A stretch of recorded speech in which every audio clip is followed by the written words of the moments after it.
बिस्मिल्लाहिर्रहमानिर्रहीम, अस्सलाम वालेकुम। रमज़ान और हम में आपको कहेंगे खुश आमदीद। मेरे साथ है मोहम्मद शुएब, मेरे साथ है सबीन फारूक। और नाजरीन, आपको बता रहा है मैं रोज़ा नहीं लग रहा। ये जो आज हम बैठे हुए हैं वैसे ही बैठे हुए हैं। कभी कभी दिल करता है कि आप नाउ स्टेबल पे हो, आप बैठ के प्रोग्राम का आगाज़ कर दें। Change is always good, yes. तो जनाब, आज प्रोग्राम का आगाज़ हम करते हैं एक छोटे से वाक़ये से, जिस पर अगर हम गौर करें, जब हम आपको ये वाक़या सुनाएंगे तो बड़ा ही एक ज़बरदस्त सबक हमें मिलता है।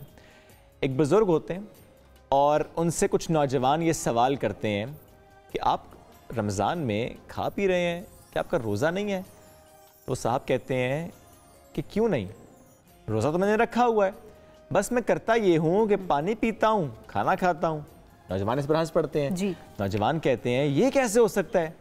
तो वो जो शख्स है वो कहता है कि हाँ, मैं झूठ नहीं बोलता, किसी पर बुरी निगाह नहीं डालता, गाली नहीं देता, दिल नहीं दुखाता, हसद नहीं करता, माले हराम नहीं खाता, और जो जिम्मेदारी मेरी है, जो फ़र्ज़ मेरा है, वो दयानतदारी से पूरे करता हूँ।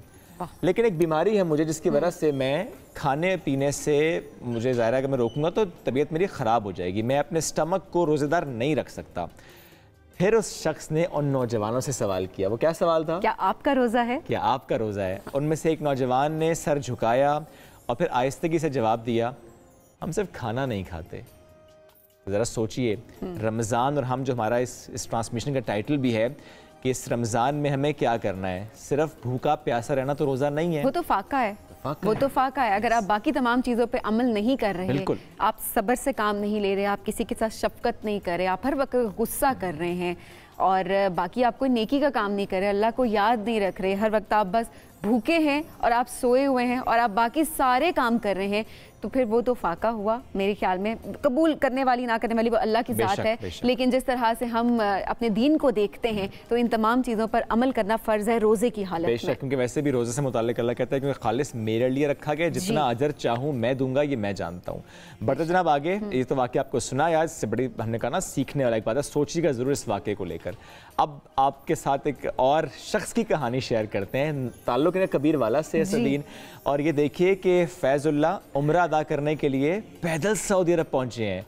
अगस्त 2022 सफ़र उन्होंने शुरू किया था। 7,555 किलोमीटर का तवील सफ़र था।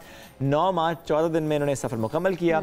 इस दौरान मुल्तान से गुजरे हैं, मुजफ्फरगढ़, डेरा गाजी खान, फोर्ट मुनरो, क्वेटा और फिर तफ्तान के जरिए ईरान, फिर Sharjah, Dubai, Abu Dhabi and then Saudi Arabia पहुंचे। इसे कहते हैं ना इश्क, माशाअल्लाह, इसे कहते हैं मोहब्बत, कि आपको खींच लिख के ले चले उस तरफ। और यकीनन अल्लाह इनका ये इबादत इनकी कबूल फरमाए। बिल्कुल। अच्छा, अब आपको याद है सभी वो जो हम 3-4 से डिस्कस कर रहे थे कि तरावी पढ़ते हुए दो मरतबा पहले भी हमने जिक्र किया, लेकिन वो तमाम लोग जो अभी पहली मरतबा इसको सुने कि नमाज तरावी के दौरान एक बिल्ली जो है वो मौलाना साहब के कंधे पर जाकर चढ़ी और उन्होंने उसको जो है उस पर शफकत बरती। हमने देखा उन्होंने उसको हटाया नहीं है, उसको मारा नहीं है, नमाज नहीं तोड़ी, बिल्ली ने प्यार किया। बिल्कुल। और सोशल मीडिया पे ये वीडियो जो है बहुत ज़्यादा मकबूल हुई, लोगों ने बहुत ज़्यादा पसंद भी किया इसको।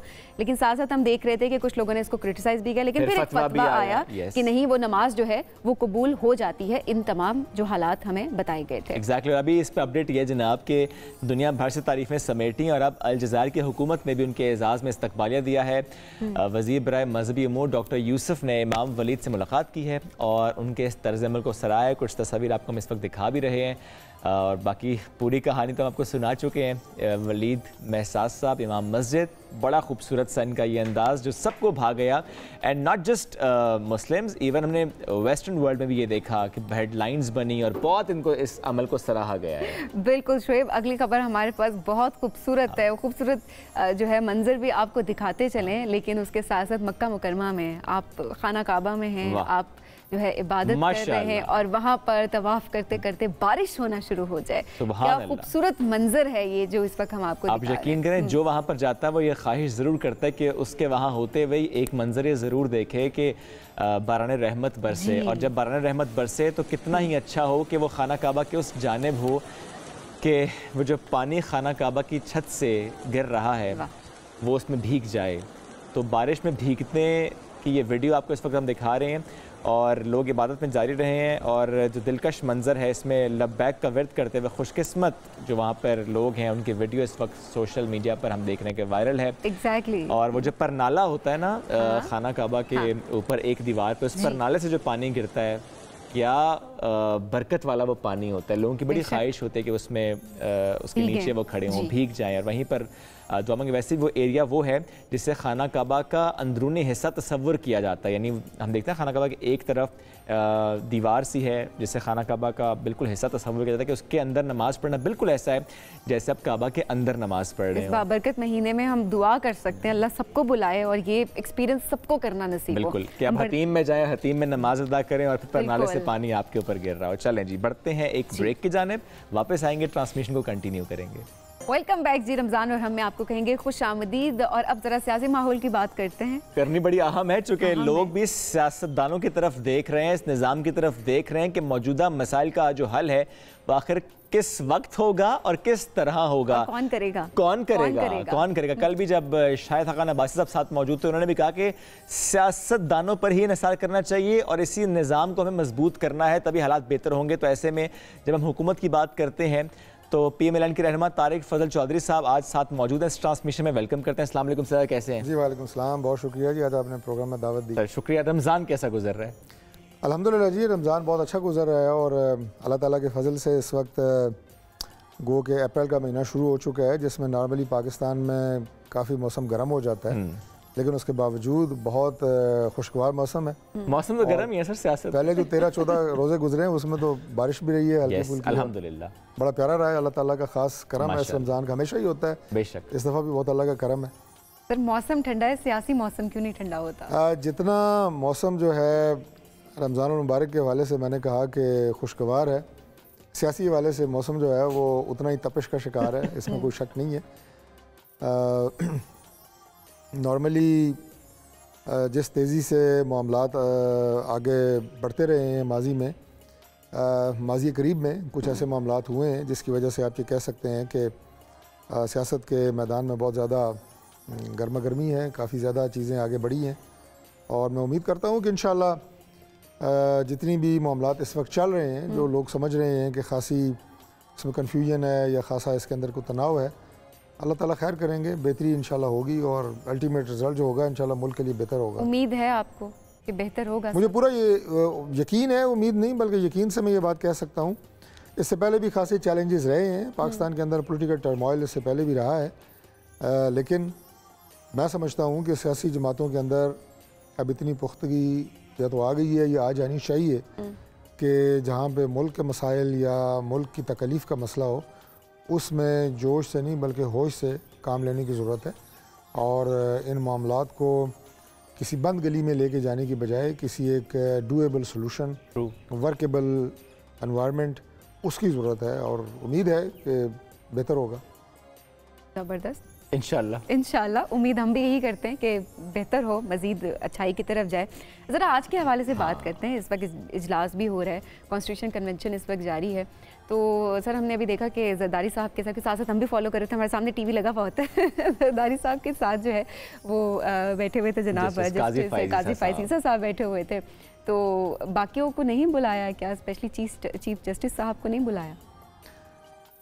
देखिए ये ऐसे मामलात हैं कि जिसके ऊपर ज़रा थोड़ा मैं समझता हूँ कि ज़्यादा बहस या ज़्यादा इसके ऊपर तबसरा जो है वो सोशल मीडिया पे बहुत हो रहा है सर लोग पूछना चाहते हैं। सिलेक्टेड फिर कहा जा रहा है, बड़ी अनफॉर्चुनेट बात है।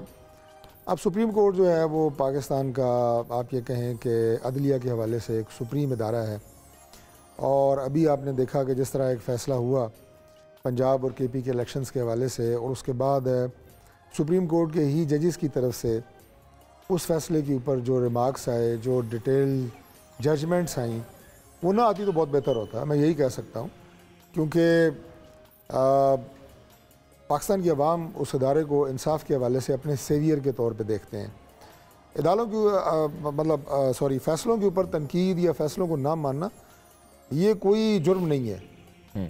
कई ऐसे फ़ैसले लोअर कोर्ट से, सिविल कोर्ट, सेशन जज, हाई कोर्ट, फ़ैसले आपके ख़िलाफ़ हो जाते हैं, आप उन फ़ैसलों को नहीं मानते, ना मान के आप उन फ़ैसलों को चैलेंज करते हैं अपर कोर्ट में और कई दफ़ा वो फ़ैसला आपके हक़ में हो जाता है। तो लिहाजा ये कोई ऐसी अनहोनी बात नहीं है और ना ही ऐसे कोई काबिल तनकीद बात है।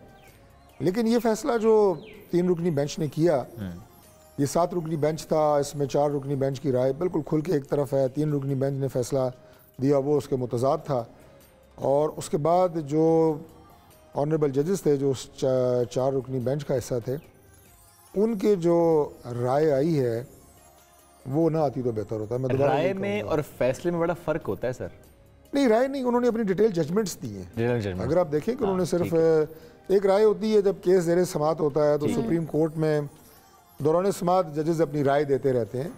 बाज़ का फैसला उसके बरक्स होता है, क्योंकि ज़ाहिर है जब आपके सामने जब सबूत आते हैं उसके मुताबिक ही फैसला होता है, लेकिन वो जजमेंट्स हैं और वो जजमेंट्स जो हैं वो रिकॉर्ड का और तारीख का हिस्सा रहेंगी, जो कि अपने ही चीफ जस्टिस की जजमेंट के खिलाफ है। लेकिन अनफॉर्चुनेट। लेकिन सर जो फैसला आया वो क्या कानून और आइन के तहत नहीं है? देखिए, इसको एक लम्हे के लिए सोचते हैं कि बाकी जजेस ने जो भी राय जो भी फैसला दिया वो अलग, चीफ जस्टिस साहब के बेंच ने जो फैसला दिया क्या वो आइन और कानून के तहत नहीं था? सर देखिए, बात यह है कि हम उस फैसले को, जो आप तो फैसले के कंटेंट पे बात कर रहे हैं, मैं उस पर बात कर रहा हूँ कि उस फैसले को देने के लिए 7 जज बैठे थे, 4 ने उस फैसले के ख़िलाफ़ बात की, 3 ने उस फैसले के हक़ में बात की। मैं तो मेजॉरिटी डिसीजन की बात कर रहा हूँ। फैसले की जो निटी-ग्रिटी है इसमें तो कोई दो राय नहीं है कि पाकिस्तान ने अगर आगे बढ़ना है, जमहूरियत ने आगे बढ़ना है, तो उसका वाहिद रास्ता इलेक्शंस है। क्या उसका वाहिद रास्ता आप लोगों ने ये सोच लिया सर कि इख्तियारात महदूद किए जाएँ सुप्रीम कोर्ट के जजेस के? नहीं, इख्तियारात महदूद कतई तौर पर नहीं किए गए, बल्कि इख्तियारात आप ये what is that practice and procedure will? आप ये समझें कि उन इख्तियारात को वसी किया गया है। अच्छा। इसी सुप्रीम कोर्ट ने जब जस्टिस साकिब निसार साहब चीफ जस्टिस थे तो उन्होंने तशरीह की थी फेडरल गवर्नमेंट की, और वो तशरीह ये की थी कि मैं उस वक्त खुद वफाकी वज़ीर था कि हमारा कोई भी समरी जाती थी तो फेडरल गवर्नमेंट से मुराद होती थी प्राइम मिनिस्टर। हमें फ़ौरन वहाँ से जवाब आ जाता था एक दिन में। तो चीफ जस्टिस साहब ने तशरीह ये की फेडरल गवर्नमेंट के कि prime minister is not the federal government, federal government is prime minister plus cabinet. अब कैबिनेट का इजलास कभी महीना नहीं होता, कभी हर हफ्ते में एक दफ़ा होता है। यानी मैंने अगर अपनी मिनिस्ट्री से एक समरी भेजी है तो अब 2 महीने अगर कैबिनेट का इजलास नहीं हो रहा तो मैं बैठा हूँ। इससे हमारे काम को मुश्किल पेश आई या आसानी पैदा आई? बिल्कुल ऐसे ही मुश्किल आई ना। लेमैन आप समझ सकते हैं कि जब पूरी असेंबली अपना कायदे अवान चुनती है प्राइम मिनिस्टर की शक्ल में और उसे इतना इख्तियार नहीं है कि मैं अपनी वजारत के लिए ये मेज़ खरीदना चाहूँ तो मैं 2 महीने इंतज़ार करूँ जब तक कैबिनेट का इजलास मुनक्किद नहीं होता। तो ये तशरीह फरमाई गई थी। हमने ये नहीं किया, हमने ये कहा है कि सुप्रीम कोर्ट जो कॉन्स्टिट्यूशन में लफ्ज़ दर्ज है उसका मतलब सिर्फ चीफ जस्टिस नहीं होना चाहिए, उसका मतलब पूरी सुप्रीम कोर्ट होना चाहिए। 18 जजेस हैं। ये मामला कहाँ जाता है इसमें और क्या है उसमें ये है कि जब आप सो मोटो का अगर इख्तियार इस्तेमाल करते हैं, पहली बात यह मैं ज़ाती तौर पर उसके खिलाफ हूँ। दुनिया के किसी सुप्रीम कोर्ट में टू माई नॉलेज ये इख्तियार नहीं है। अच्छा। साबिक चीफ जस्टिस साहब जो हैं साकिब निसार साहब, वो आपको पता है एक वक्त में स्कूलों के हेड मास्टर भी थे, म्यूनसिपल अफसर भी थे, वो सेहत भी देख रहे थे, वो लाइब्रेरियों भी विजिट कर रहे थे, डैम भी बना रहे थे। यार what is this, what a joke. और उससे माजी में भी चीफ ये जो सो मोटो एक्शन है इसके बेशुमार गलत इस्तेमाल, मज़ाक़ इस्तेमाल होते रहे। तो मैं तो ज़ाती तौर पर उसके हक़ में नहीं हूँ, लेकिन हमने उसका इख्तियार ये किया है कि सीनियर 3 रुकनी जजेस बैठ के फैसला करें कि सो मोटो एक्शन लेना या नहीं लेना। दूसरा जो बेंचेस की तश्कील है उसके ऊपर हमेशा मुतज़ाद राय रही है, पब्लिक में भी, और आपके जजेस इससे पहले नहीं उस पर आवाज़ उठाते रहे, सुप्रीम कोर्ट के सर्विंग जजेस। हमने ये कहा है कि जो आपके बेंच की तश्कील हो वो 3 रुकनी सीनियर जजेस करें। That's it. तो लेट्स सी ये मामला कहाँ जाएगा? इसका इख्तियार को पार्लियामेंट ने नहीं लिया, प्राइम मिनिस्टर ने नहीं लिया कि मैं करूँगा तश्कील, नहीं, उन्हीं के पास है। सिर्फ एक फर्द के फैसले की बजाय उसमें राय आ जाएगी। मेरा ख्याल राय लेना तो ये मामला किस तरफ को जाता है, कानून को छोड़े। वैसे आपको एक और बात मैं बताऊँ कि मशवरा कर लेना जो है ये सुन्नत भी है। उसमें मैं अकेला को फैसला करूँ और वही मामला आप दोनों से पूछ के करूँ तो उसमें बरकत होगी। जी बिल्कुल। सर मौजूदा हुकूमत की अगर बात करें तकरीबन 100 मुशीर हैं, वज़ीर हैं, आपको कौन सी वजारतें ऑफ़र हुई? देखें, इस वक्त जो हालात थे बड़े चैलेंजिंग थे और उसमें ज़िम्मेदारी लेना बड़ा मुश्किल है, इसमें कोई शक नहीं है। और मेरा तो चूँकि असम्बली जिस हल्के में है वो मेरा हल्का है, यानी मेरा घर भी इधर है, मेरा ऑफिस भी इधर है, हर चीज़ इधर है, तो बड़ा चैलेंजिंग होता है। और ख़ास तौर पे उस वक्त जब आपके साथ आपकी कोalition गवर्नमेंट्स बैठी हों, कोalition पार्टीज़ बैठी हों, उन पार्टीज़ की ज़ाहिर अपने डिमांड्स होती हैं, उन्होंने भी कहा इलेक्शन लड़ने हैं और अभी कोई बड़ी दस क्यास नहीं है कि अगला इलेक्शन जो है वो PDM की जमातें अलग अलग प्लेटफॉर्म से लड़ें। हालात जा रहे हैं, इम्कानात हैं कि एक फोरम पे भी आ सकते हैं, लेकिन अभी तक कोई ऐसा फार्मूला तय नहीं हुआ कि PDM की 12-13 जमातें एक प्लेटफॉर्म पे एक निशान से इलेक्शन लड़ेंगी। लेकिन इसलिए मैंने आपको अर्ज़ कर दी कि हर जमात जो है वो इस जुस्तजू में होती है कि वो बेहतर से बेहतर काम करे, बेहतर से बेहतर परफॉर्म करे। आपने वो जवाब नहीं दिया सर। आपका वजारत क्यों नहीं कोई ऑफर हुई? नहीं, मैंने आपको अर्ज़ की कि मेरे लिए वजारत लेना इस महदूद दौर में फ़ायदे से ज़्यादा नुकसानदेह। यानी ऑफर हुई थी, आपने नहीं ली? मैं अब ये आपको ज़रा तफसीलात पार्टी के इंटरनल मैटर्स होते हैं, लेकिन आप ये कह सकते हैं कि मुझे कुछ ज़िम्मेदारियाँ देने की बात की गई थी जो बसद एहतराम मैंने इसलिए नहीं ली कि यहाँ पे लोकल हालात, मामलात, चैलेंजेस इस वक्त के अंदर जो टाइम हमारे पास है गवर्नमेंट का, और सबसे बड़ी बात यह है कि जब ये हुकूमत बनी थी, मैं मज़ीद वजाहत से आपको बता देता हूँ, तो उस वक्त मामलात ये थे कि 4 महीने बाद हम इलेक्शन कराएंगे, 6 महीने बाद कराएंगे। और ये बात मैं आपको बड़े रिकॉर्ड से बता रहा हूँ कि अगर इमरान खान साहब 25 मई को ये दावा ना करते कि मैं इस्लामाबाद पे हमलावर हो रहा हूँ और मैं इलेक्शन लेके जाऊँगा, उससे पहले हम असेंबली डिसॉल्व कर रहे हैं। वाकई ये फैसला कर लिया था? बिल्कुल कर लिया, डिसॉल्व कर देंगे असेंबली है कि असेंबली डिसॉल्व करके हम इलेक्शन में जाएंगे। सर अगर ये बात ऐसे, फिर अब ये तो नहीं कहा जा सकता कि अब हम इसलिए इलेक्शन नहीं करा रहे चूंकि हल्का बंदियां होनी है, क्योंकि मर्दमशुमारी होनी है, इसलिए डिले है। उस वक्त के हालात ज़ाहिर है और थे, उस वक्त की गवर्नमेंट तैयार थी, रियलिटी पैसे भी थे, पैसे भी थे और हम इलेक्शन कराने के लिए तैयार थे। हम असेंबली से डिसॉल्व कर रहे थे क्योंकि हमने मेरे से सवाल पूछा ना, मैंने इसलिए कहा कि हालात ये थे, डे टू डे बेसिस पे डिसीजन हो रहे थे। अब उसमें आप जिम्मेदारी लें, फिर लोगों की तवक्कुआत होती हैं, वो पूरी ना हो सकें तो फ़ायदे से ज़्यादा उल्टा आपको नुकसान होता है। अच्छा, लेकिन ये बात मैंने जो आपको बताई है रिकॉर्ड पे है, ये गलत बात नहीं है। नवाज शरीफ साहब कब आ रहे हैं? बहुत जल्द इंशाल्लाह। कब? ये अगला इलेक्शन कई सालों से सुन रहे हैं आपको मैं ये बता देता हूँ कि अगला इलेक्शन जब होगा इंशाल्लाह तो मियां नवाज शरीफ साहब पाकिस्तान होंगे। वो किस महीने में होगा इन योर ओपिनियन? देखिए, मैं मेरी राय बड़ी, मैं खुल के बात करता रहा हूँ कि मेरी राय ये है कि पाकिस्तान में आइंदा इलेक्शन जब भी हों, सूबाई असम्बली के और कौमी असम्बली के इलेक्शन एक दिन हो, और ये आइन में दर्ज है, ये मेरी ख्वाहिश नहीं है। आइन में ये लिखा है कि जब आपके इलेक्शन होंगे सूबाई और कौमी एक दिन हो, और उस वक्त जो गवर्नमेंट होगी वो केयर टेकर होगी, वो बुरी हुकूमत होगी। आज जो इलेक्शन डिमांड की जा रही है कि मई में हो, उस वक्त आपकी फेडरल गवर्नमेंट केयर टेकर नहीं है। अगर इलेक्शन मई में हो जाते हैं, अक्टूबर में कौमी असम्बली के इलेक्शन होते हैं, तो पंजाब जहाँ पे 148 सीटें हैं कौमी असम्बली की, डिफाइन ही वो करता है, डिफाइन पंजाब करता है, तो वहाँ पे तो केयर टेकर गवर्नमेंट नहीं होगी। जो पॉलिटिकल पार्टी बैठी होगी और दूसरी जमात तक जो इलेक्शन लड़ेगी, अगर वो ना जीत सकी तो ये नेवर एंडिंग गेम होगी, एक मुस्तकिल फितना और फसाद की बुनियाद आज आप रख रहे हैं। और दूसरी बात मैं आपको ये बताऊं कि अगर ये वन टाइमर होता ना तो फिर भी हम डाइजेस्ट कर लेते, चलें एक दफ़ा होगा। ये वन टाइमर नहीं है। ये मैं हमेशा कहता होता हूँ कि अल्लाह ताला क़यामत तक पाकिस्तान को आबाद रखे, आमीन। उस वक्त तक यही होगा, हर 5 साल बाद ये फितना मुल्क में खड़ा होगा। मरकज़ के इलेक्शन अलग हो रहे हैं, कौमी असम्बली के अलग हैं, सूबाई असम्बली के अलग हैं, कोई इलेक्शन मान रहा है, कोई नहीं मान रहा कि जनाब ये तो पॉलिटिकल पार्टी की गवर्नमेंट है। केयर टेकर का सेटअप इसीलिए दिया गया था कि किसी को एतराज़ ना हो, कि गैर जानिबदार गवर्नमेंट हो। तो ये मैं समझता हूँ कि 2-4 महीनों के फ़र्क से अगर हम इतना बड़ा फितना हमेशा के लिए इस मुल्क में उसकी बुनियाद डाल रहे हैं, तो कोशिश करनी चाहिए कि सियासी जमातें बैठ के एक ऐसा मैकेनिज़्म या ऐसा आप ये कहीं तरीक़ाकार वज़ा कर लें कि जिससे इलेक्शन एक दिन हो। और ये कोई गैर मुमकिन बात नहीं है, मैंने आपको बता दिया पहले भी कि इलेक्शन कब हो रहे थे। पिछले साल 25 मई से पहले असम्बली डिसॉल्व हो रही थी। अभी भी इन मामलों पे बात हो सकती है, लेकिन अगर हम ज़िद हना हरदर्मी की बात करेंगे तो सियासत इस तरह की उससे पाकिस्तान को बहुत नुकसान मिल बैठे हैं। ये तो सब चाहते हैं कि मिल बैठे, कम से कम एक एजेंडा पे तो आए ना, एक तो सोच हो सबकी, बहुत ज़रूरी है। क्विकली अगर कोई एक काम आप बता सकें जो कि आप कहें कि प्राउडली आप बता सकें कि 1 साल में पेमेलन ने किया है, इस 1 साल के अरसे में पीडीएम ने देखिए 1 साल के अरसे में मैंने आपको बताया है कि कोई मेगा प्रोजेक्ट्स, कोई बड़े डैम, कोई फलानी चीज़ें, वो तो ज़ाहिर है 1 साल के अरसे में नहीं बन सकती। लेकिन पाकिस्तान के अंदर जिस वक्त जो चैलेंजेस बड़े हैं, जैसे दहशतगर्दी का चैलेंज बढ़ गया है, मुल्क में मईशत जो है वो ज़बू हाली का शिकार है, और उसके अलावा अभी जो दहशतगर्दी की बात की, लॉ एंड ऑर्डर की सिचुएशन जो है वो, उस सिलसिले में मैं समझता हूँ कि खातिर खा काम जो है मौजूदा हुकूमत में हुआ है, हो रहा है, और इंशाअल्लाह ताला इसे किसी मंतकी अंजाम तक पहुँचाना ये हमारी न सिर्फ ज़िम्मेदारी है बल्कि हम इसके ऊपर लगे हुए हैं और बहुत जल्द आपको इंशाल्लाह कोई अच्छी खबरें देंगे इंशाल्लाह। Thank you so much sir. बहुत इस नशिस्त में एक ब्रेक की तरफ बढ़ना है, वापस आएंगे, साथ रहिए। वेलकम बैक जी रमज़ान, और हम मैं आपको कहेंगे खुश आमदीद, मज़ेदार रमज़ान, हमारा मज़ेदार सेगमेंट। आज मेरी फेवरेट चीज़ बन रही है। आज मैंने समीन से पहले पूछ लिया था क्या बन रहा है आज। कुछ चाइनीज तो नहीं बन रहा? चाइनीज आज बन रहा है, तो समीन से पूछते, रिवील वही करेंगी अपनी डिश। ठीक है। अस्सलाम वालेकुम समीन, क्या हाल है? अस्सलाम वालेकुम शुएब, अस्सलाम वालेकुम सबीन, मैं बिल्कुल ठीक हूँ। आप लोग कैसे हैं? अल्हम्दुलिल्लाह हम तो अच्छे हैं, लेकिन आज आपने सिर्फ सबीन को बताया।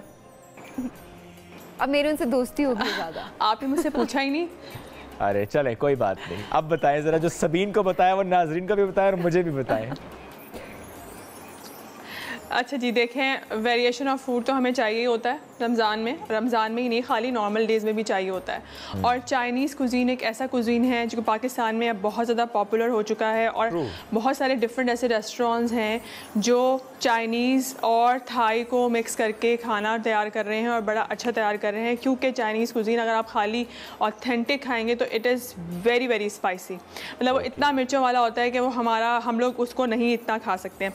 तो पाकिस्तान में जो चाइनीज़ फूड बन रहा है उसके हिसाब से यहाँ पे बहुत अच्छे और बहुत ज़बरदस्त रेस्टोरेंट्स खुल चुके हैं। और अगर आप रेस्टोरेंट पे नहीं जा सकते हैं तो आपके घर में आपने कैसे चाइनीज़ जो है वो बेस्ट बनाना है और आपको रेस्टोरेंट वाली फीलिंग आनी चाहिए। तो आज मैं जो आपको रेसिपी सिखा रही हूँ वो है chicken chilli dry, which is very popular and very very famous recipe, जो कि हर घर में हर किसी ना किसी को ज़रूर पसंद होती है। और ये बीफ में बहुत मज़े की बनती है, लेकिन चिकन में भी बहुत अच्छी बनती है।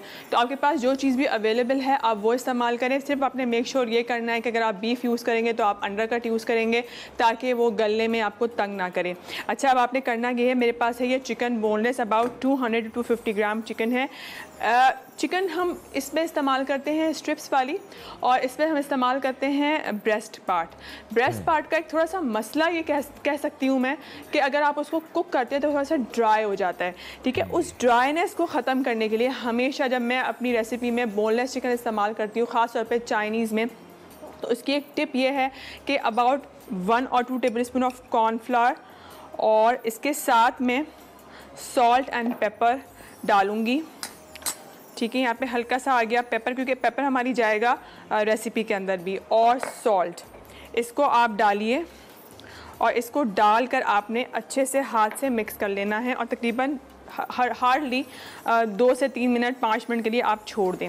इससे होगा क्या, इससे होगा ये कि देखें इसके ऊपर जो कॉर्नफ्लोर है वो इसकी कोटिंग आ जाएगी। ठीक है, और जब इसके ऊपर कोटिंग आ जाएगी तो होगा ये कि जो चिकन का जो अंदर का जो जूस है वो कॉर्नफ्लोर की जो ऊपर वाली लेयर है वो उसको एब्जॉर्ब रखेगी अंदर, और वो बाहर आने नहीं देगी। उससे क्या होगा कि जो ब्रेस्ट पार्ट है चिकन का वो आपका ड्राई फील नहीं होगा, यानी कि सूखा फील नहीं होगा, जो आई मीन टू से कि अंदर से जूसी होगा, सॉफ्ट होगा, और उसके ऊपर एक बहुत अच्छी ग्लेजी सी जो है वो लेयर आ जाएगी।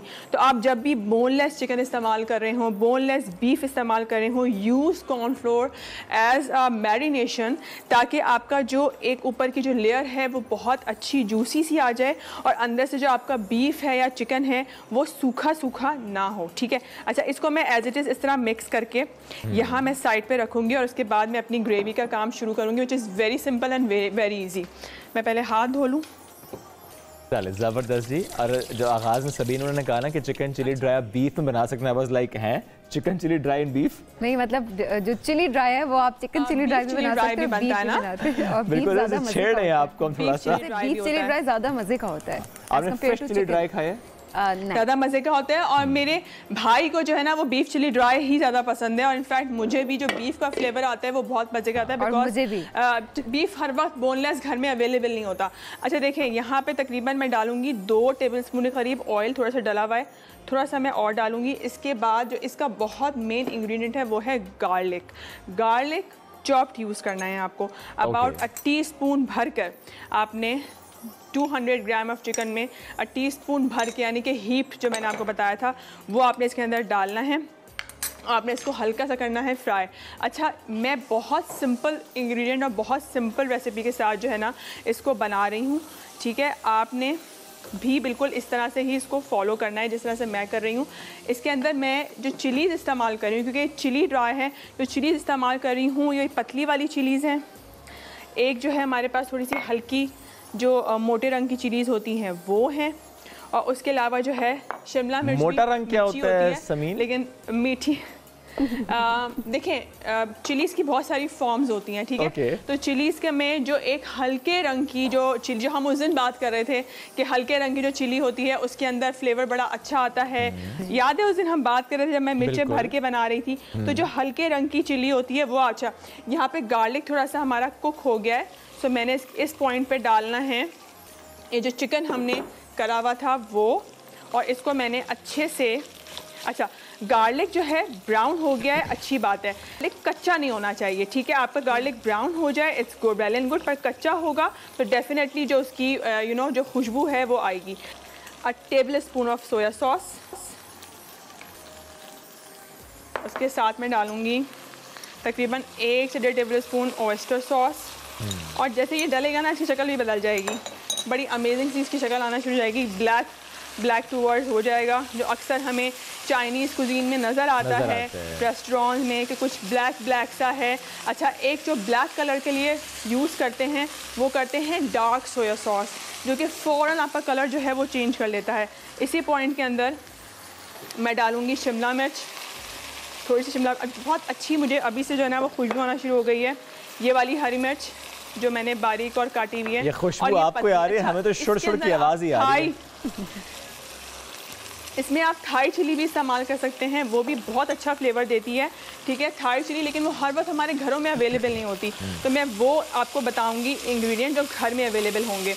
अच्छा जी, ये देखें आपको, I don't know how it looks on the camera but it looks amazing to me, मुझे बहुत अच्छा और बहुत ज़बरदस्त जो है इसका अरोमा भी आ रहा है।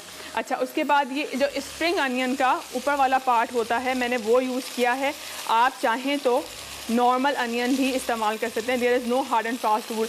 इनफैक्ट अगर आपके घर में वेजिटेबल्स कोई ऐसी रखी हुई हैं तो आप वो भी इस्तेमाल कर सकते हैं, इसमें कोई हार्ड एंड फास्ट रूल नहीं है कि जो वेजिटेबल मैंने यूज़ किए हैं आपने भी वो यूज़ करनी है। अच्छा, हमने इसे कब तक पकाना है? हमने पकाना जब तक है जब तक कि चिकन गल जाए और जो ये वेजिटेबल्स मैंने डाले हैं ना ये हल्के से सॉफ्ट हो जाएं। मेक श्योर कि जो भी चाइनीज़ की कुजीन बनता है उसमें वेजिटेबल्स बिल्कुल पके हुए नहीं होते, यानी कि हल्के से कच्चे साइड पर होते हैं। तो कुछ लोगों को बहुत पके हुए भी पसंद है, लेकिन मुझे बहुत पके हुए पसंद नहीं है, हल्के से यानी कि कलरफुल लगे, आपकी जो डिश है वो कलरफुल लगे। अच्छा, इस पॉइंट पे सोया सॉस में भी सॉल्ट होता है और ऑयस्टर सॉस में भी सॉल्ट होता है, तो सॉल्ट तो मैं बिल्कुल नहीं डालूंगी क्योंकि मुझे नहीं पता कि इसका टेस्ट इस वक्त इस सॉल्ट की ज़रूरत है या नहीं, बट ब्लैक पेपर आप इसके अंदर डालें। और अगर आपके घर में हरी मिर्चें पिसी भी रखी हैं तो आप वो भी डाल सकते हो, उससे भी बड़ा अच्छा और बड़ा स्ट्रॉन्ग फ्लेवर आता है। थोड़ा सा कॉर्नफ्लोर, अच्छा कॉर्नफ्लोर जो है ना वो बड़ा एक मैजिकल फील देता है खाने के अंदर, बड़ा अच्छा लगता है। इसको डालने से एकदम से जो है ना वो एक ग्लॉसी और शाइनी सा लुक आता है, ठीक है। अभी जब मैं डालूँगी तो आप खुद भी देखेंगे कि कैसा एक ग्लॉसी और शाइनी सा लुक आता है। अच्छा, ये हो गया जी। अच्छा, ये मैं थोड़ा सा डालूँगी बिल्कुल, क्योंकि जैसे मैं ये डालूँगी ना ये फ़ौरन गाढ़ा गाढ़ा हो जाएगा। अच्छा, आप देख सकते हैं कि कोई भी चीज़ का जो कलर है वो बहुत ज़्यादा फेडेड नहीं हुआ है।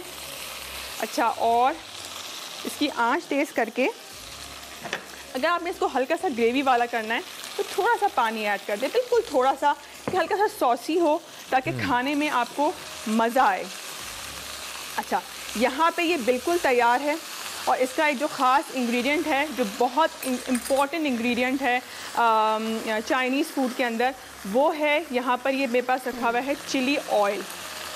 चिली ऑयल बनता कैसे है जी? चिली ऑयल बड़े आसान तरीके से चिली ऑयल बनता है। उसका तरीका ये है कि आपने कुटी हुई लाल मिर्च लेनी है और आपने गार्लिक लेना है, सॉल्ट लेना है, चिकन पाउडर लेना है, उसको आपने एक प्याले में करना है मिक्स करने के बाद आपने ऑयल को करना है तेज़ गरम, और ऑयल तेज़ गरम करने के बाद आपने वो वाला ऑयल उस जो आपने मिक्स करके रखा है उसके अंदर आपने डाल देना है और उसको छोड़ देना है।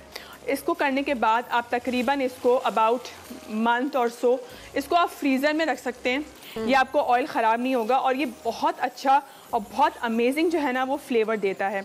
अच्छा, ये हमारा जो खाना है ये हो गया है तैयार। अब आते हैं गार्लिक राइस की तरफ। Okay, garlic rice is very simple, ठीक है। इसको मैं करती हूँ बंद।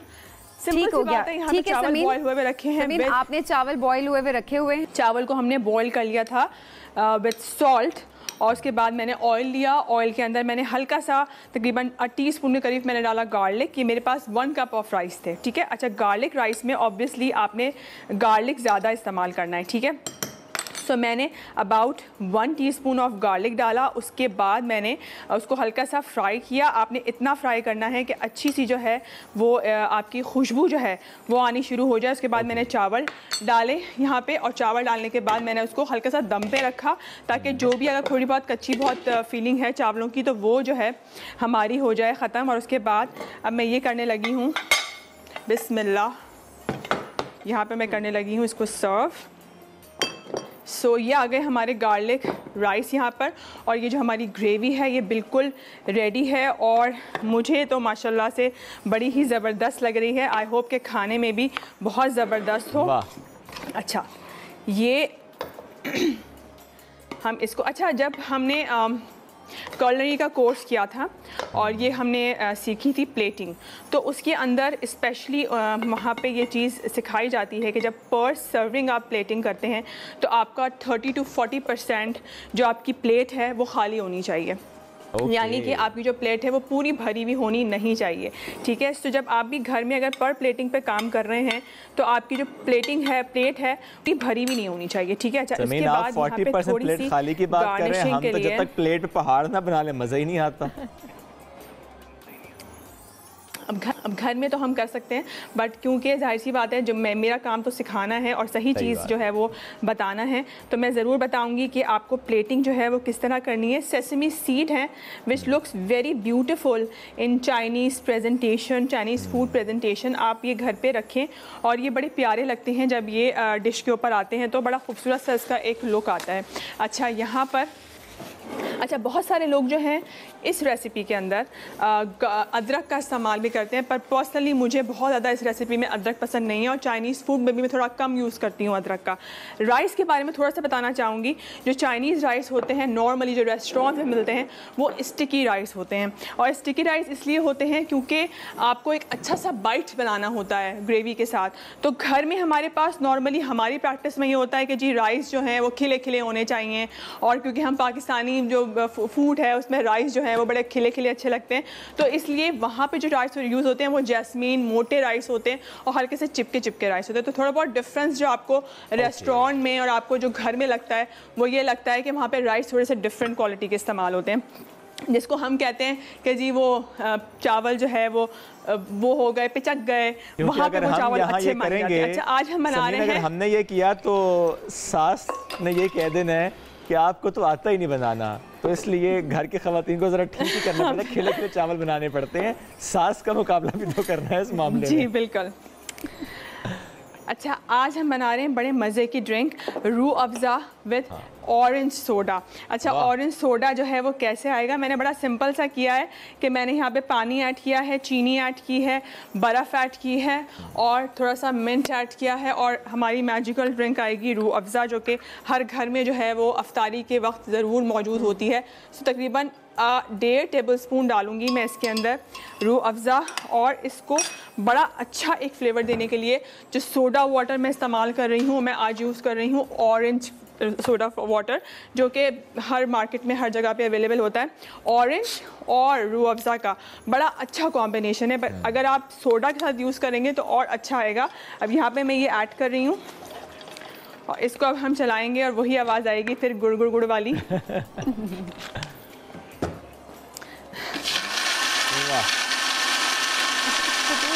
सुकून मिल गया, जितनी गर्मी की आवाज़ ज़रूरी हो गई थी।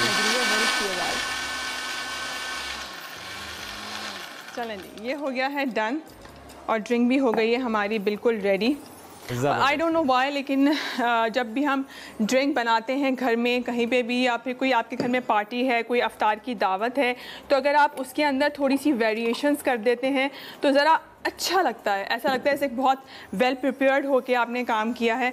तो अगर आप ये ड्रिंक रूह अफ़ज़ा बना रहे हैं, साथ में आपने अगर ऑरेंज फ्लेवर की ये ड्रिंक ऐड कर ली, तो एक बहुत अच्छा और बहुत खूबसूरत सा जो है आपकी नई ड्रिंक जो है वो तैयार हो जाएगी। इनोवेशन हो गई ना। आई होप कि आज का शो भी बहुत अच्छा लगा, बहुत अच्छा लगा हमेशा की तरह। Sameen, thank you so much. Chicken chilli dry with garlic rice and Rooh Afza in orange soda, thank you so much. एक ब्रेक की तरफ बढ़ेंगे, वापस आएंगे, साथ रहिए। वेलकम बैक जी रमज़ान, और हम आपको कहेंगे खुशामदीद। और अभी आपको एक कहानी सुनाते हैं 3 ऐसे दोस्तों की जिन्होंने 8 साल पहले ख्वाब देखा और फिर उस ख्वाब को उन्होंने इम्प्लीमेंट भी किया, उसको पूरा भी किया। उन्होंने कहा वो ख्वाब क्या था शुएब, जिसकी आज हम सब बात करते हैं कि लोगों की भूख मिटाएंगे मिलकर। एग्जैक्टली, कासिम, हुज़ैफ़ा और मूसा की कहानी है, जिन्होंने सोचा था कि जितना वेस्टेज है फूड चेन में उसको एड्रेस करना है, खाना ज़ाया ना। हम देखते हैं ना, किसी का दस्तरखान तो इतना वसी है, लेविश है, और किसी के दस्तरखान पर एक रोटी भी नहीं है, आधी रोटी भी नहीं है। और फिर साथ दिया कोक ने, और 3 साल से हम देख रहे हैं वो स्लोगन कि आओ मिलकर भूख मिटाएं। तो रिस्क की जब हम बात करते हैं, इसके नायब सदर और शरीक बानी हुज़ैफ़ा अहमद आज इस ट्रांसमिशन में हमें ज्वाइन करें, उन्हें वेलकम करेंगे। अस्सलाम वालेकुम हुज़ैफ़ा। अस्सलाम वालेकुम जी। अस्सलाम वालेकुम। 8 साल, आगाज़ कैसे हुआ? जिस तरह आपने बताया, ये 3 दोस्तों की ही कहानी है। हम लोग उस वक्त लम्स के तालिब इल्म थे तीनों, और 2015 में जब हम पढ़ रहे थे तब हमें ये ख्याल आया।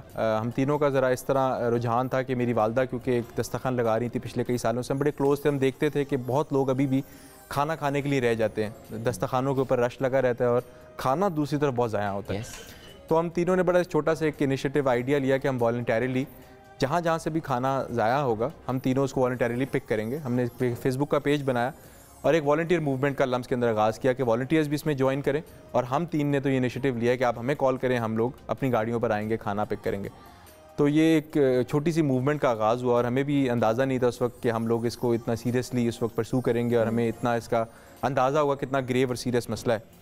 और तब इस इदारे को फिर हमने फॉर्मली फिर 2 साल तक वॉलंटरीली किया। फिर दूसरे जब हम ग्रेजुएट हो रहे थे तो हमने फॉर्मली इसकी एक बुनियाद रखी, क्योंकि हमें तब तक अंदाज़ा हो चुका था कि पाकिस्तान के अंदर फूड वेस्टेज भी बहुत ज़्यादा हो रहा है। जब हम लोग एक्चुअल प्रॉब्लम को करीब से देखना शुरू हुए, और गुर्बत और भूख का भी अंदाज़ा हुआ, क्योंकि जिन इलाकों में खाना लेकर जाते थे वहाँ पे आपको दूसरी साइड का पता चलता था कि जिन लोगों को ज़रूरत है उनके क्या हालात है। हुज़ैफ़ा, एक्चुअली आप लोग किस तरह से चैनलाइज करते हैं फूड चेन के बारे में बताएं। बिल्कुल।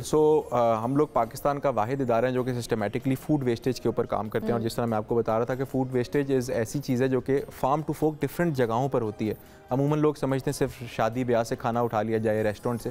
इसके अलावा सप्लाई चेन में गोदाम, warehouses, supermarkets, grocery stores, near to expiry products, और इससे भी पीछे चले जाएं तो फार्म के ऊपर जो पोस्ट हार्वेस्ट लॉसेज होते हैं, ये सब कॉन्स्टिट्यूट करता है फूड वेस्टेज के अंदर।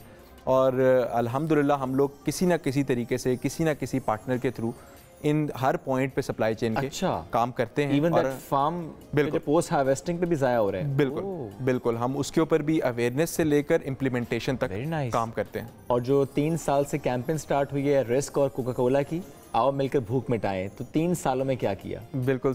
हम लोग फूड वेस्टेज से जो सफ़र का आगाज़ हुआ था, इसमें हमने फिर इवेंचुअली फूड सिक्योरिटी के ऊपर डिफरेंट प्रोग्राम्स बनाना शुरू किए। ना सिर्फ फूड वेस्टेज, फूड सिक्योरिटी के लार्जली हिट करना शुरू किया, जहाँ पर हमारी और कोक की जो कैंपेन थी उसका सफ़र का आगाज़ हुआ 3 साल पहले। वो सफ़र का आगाज़ एक रमज़ान की कैंपेन से हुआ, क्योंकि Ramzan is the essence of celebrating food.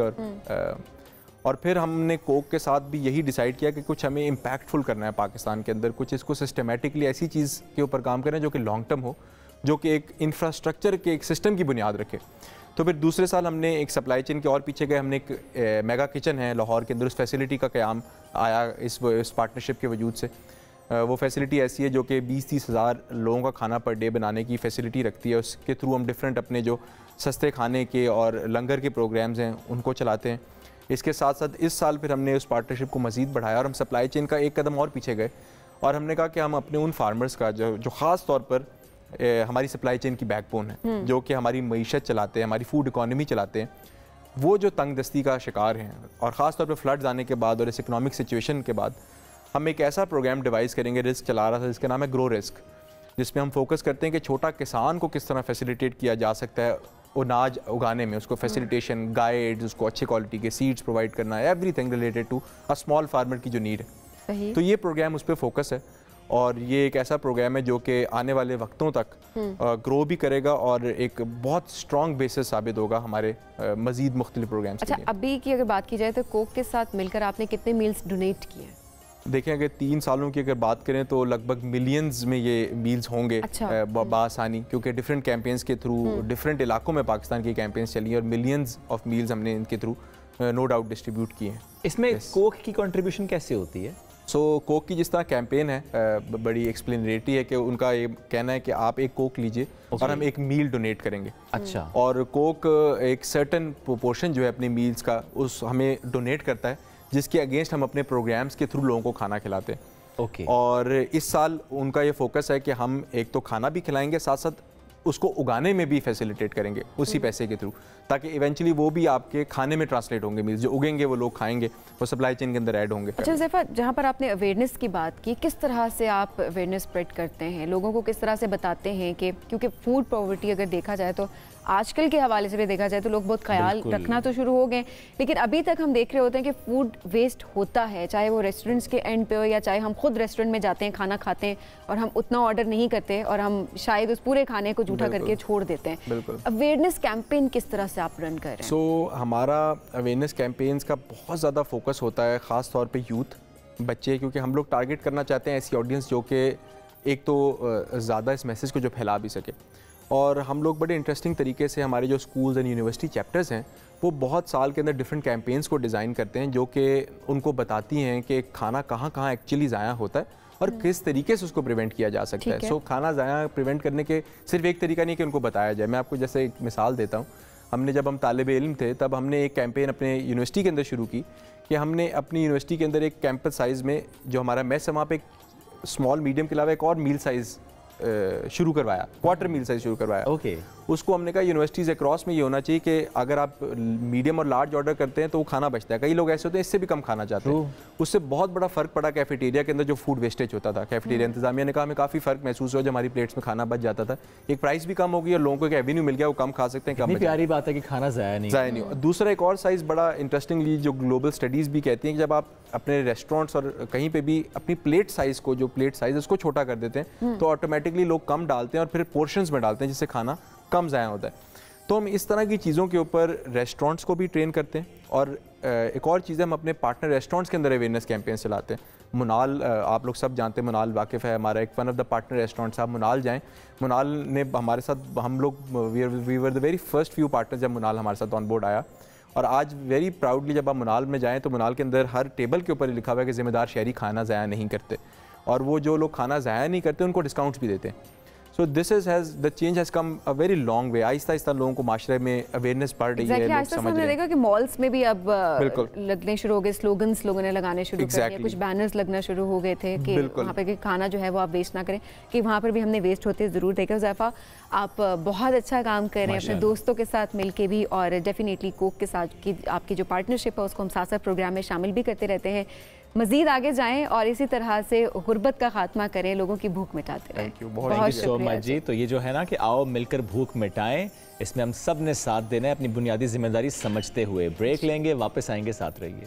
Welcome back जी रमज़ान, और हमें खुशामदीद कहेंगे आपको बहुत जल्दी आज उड़ने की। और आज मैं देखिए, आज मैं उस तरफ नहीं उड़ा, आज आप इस तरफ उड़े हैं। आज मेरा जहाज इस तरफ जाएगा क्योंकि आपने उस हाथ में कार्ड पकड़ा हुआ था। नहीं नहीं, वैसे भाई मैंने अब जरूरी है कि एक तरफ ही जाना है। हाँ, इस तरफ भी जा सकते हैं, इस तरफ भी। आज हमने किस तरफ जाना है? ब्रुनाई, जनूब मशरकी एशिया में मलेशिया और इंडोनेशिया के पड़ोस में वाक़ई खूबसूरत सा मुल्क है। पहाड़ भी हैं, सब्ज़ा भी है, पानी भी है, यानी बेपनाह खूबसूरती है। तो और क्या क्या है, तारीख़ से किस तरह से कनेक्टेड है, इस सारे मामले पर बात करने के लिए ऑफ कोर्स खुर्रम इलाही साहब साथ मौजूद हैं। अस्सलाम वालेकुम जी। वालेकुम अस्सलाम। आज का मुल्क बहुत ही स्ट्रेंज है, बहुत ही खूबसूरत भी है और बहुत ही अमीर भी है, और उसकी अमीरी की सबसे बड़ी वजह है कि वहाँ पे ढेर सारा ऑयल मौजूद है, और उसके ऑयल की वजह से ही वहाँ पे वो ह्यूमन डेवलपमेंट इंडेक्स में अपने रहने वालों को दुनिया की बेहतरीन सहूलियात देते हैं। साउथ ईस्ट एशिया में ब्रुनाई में रहने वाले जितने भी लोग हैं वो HDI में नंबर 1 पर आते हैं और पूरी दुनिया में भी टॉप 50 पे आते हैं। और उसकी बड़ी वजह यह है कि यहाँ पे बहुत ही ज़्यादा ऑयल है। ऑयल होने के साथ एक और जो चीज़ है, आप अमूमन ये सोचते हैं कि वहाँ पे जमहूरियत होगी, क्योंकि हमने देखा है कि जो जदीद जमहूरी ममालिक हैं वही फलाही रियासतें बने, लेकिन यहाँ पर एक बादशाहत है और एक बादशाह हुकूमत कर रहे हैं, और वो दुनिया में सबसे लंबी हुकूमत करने वाले बादशाह हैं। खुसूसन क्वीन एलिज़ाबेथ की वफ़ात के बाद उनके पास एक वर्ल्ड रिकॉर्ड है और वो 50 से ज़ायद साल हो चुके हैं वो इस मुल्क पर हुकूमत कर रहे हैं और इस तरह का कोई बहुत बड़ी उनके ख़िलाफ़ कोई इनकलाबी, उनके वहाँ तब्दीली का कोई कॉन्सेप्ट नहीं है। तब्दीली का कॉन्सेप्ट तब हो जब लोग नाखुश हों। लोग इस बात से बहुत खुश हैं। जैसे मैंने बताया कि साउथ ईस्ट एशिया में वो इस वक्त ह्यूमन डेवलपमेंट इंडेक्स पे जो म्यारे ज़िंदगी के मुताबिक वो दुनिया में बेहतरीन नंबर पे हैं। वहाँ पे मुफ्त तालीम है, मुफ्त सेहत है, 97% लिटरेसी रेट है और बुनियादी वजह अच्छी मईशत, ये सब कुछ अच्छी मईशत के साथ ही होता है। तो उनके पास अमीर कैसे हैं? ऑयल, और उन्होंने अपने ऑयल को सेलिब्रेट किया था जब बिलियंथ बैरल ऑफ ऑयल निकला था, तो वहाँ पे एक मॉन्यूमेंट बनाया गया था ताकि वहाँ को भी याद रहे कि हमारी स्ट्रॉन्ग मईशत की बड़ी वजह है कि वहाँ पे तेल है और ज़्यादा तेल होने की वजह से वहाँ पे बहुत ज़्यादा गाड़ियाँ। पाकिस्तान पूरे में है 1 करोड़ गाड़ियाँ और हमारी आबादी अगर मैं लास्ट एस्टिमेट पे लूँ 25-26 करोड़ है। ये बनता है 4%। ब्रुनाई की टोटल आबादी है सिर्फ और सिर्फ 4.5 लाख। ये आबादी के लिहाज से सबसे छोटे इस्लामी ममालिक में तो टोटल आबादी 4.5 लाख। हर 3 लोगों के लिए वहाँ पर एक गाड़ी है। सो ये तनासुब देखा जाए तो ये बहुत ज़्यादा गाड़ियाँ बनती है। उसकी फिर वजह they have a lot of oil. इसके अलावा जो सुल्तान ऑफ ब्रुनाई है, असूलन आज हमने उन्हीं की ज़्यादातर बात करनी है। उनकी अपनी ज़ाती मलकियत में 5000 से 7000 गाड़ियाँ हैं और वो बहुत ही ज़्यादा शौक़ रखते हैं गाड़ियों का। जैसे कुछ शोरा की शायरी शायर की शख्सियत के बगैर समझ नहीं आती, जैसे जॉन एलिया। अगर आपने उनकी शायरी समझनी है तो उनको समझिए पहले। ऐसे ही अगर आपने ब्रुनाई को समझना है तो आप उनके सुल्तान को समझिए। तो जो हसन बल्खिया साहब हैं वो बहुत ही एक अमीराना किस्म की ज़िंदगी गुजारना पसंद करते हैं। एक तो वो वर्ल्ड रिकॉर्ड होल्डर हैं कि वो बादशाहत कर रहे हैं तकरीबन 50 सालों से। इसके अलावा उनके पास दुनिया का सबसे बड़े महल का भी वर्ल्ड रिकॉर्ड है। ब्रुनाई रिवर पे दुनिया का सबसे बड़ा महल मौजूद है जिसमें 1790 कमरे हैं, 257 वॉशरूम है, 257 वॉशरूम। जी बिल्कुल। और उसकी एक वजह ये भी है कि लोग रहते हैं उधर, लोग कम रहते हैं। अच्छा, ये भी आगे जाके बात हम अभी करेंगे। वहाँ लोग ओबीस भी बहुत हैं, खाना भी बहुत खाते हैं। अच्छा। क्योंकि they have a lot of money. When you got lot of money तो जगह नहीं बचती लगाने के लिए।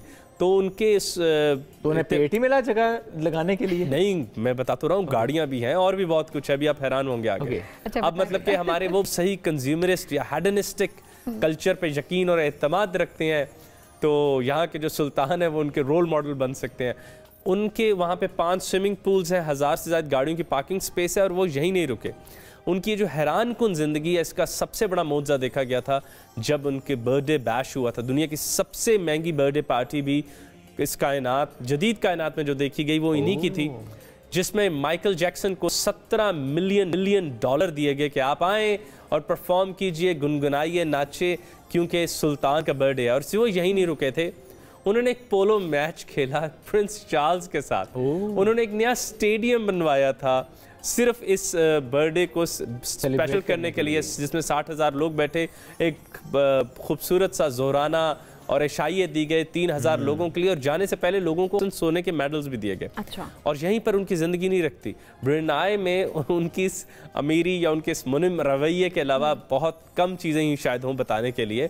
लेकिन दुनिया में अगर किसी आदमी ने बहुत महंगा हेयर कट भी कराया हो तो वो यही साहब है, फॉर $20,000। वो हम कहते हैं ना यार तुम्हारा हजाम दूसरे शहर से आया, तो इनका हजाम वाकई दूसरे मुल्क से उड़ता है।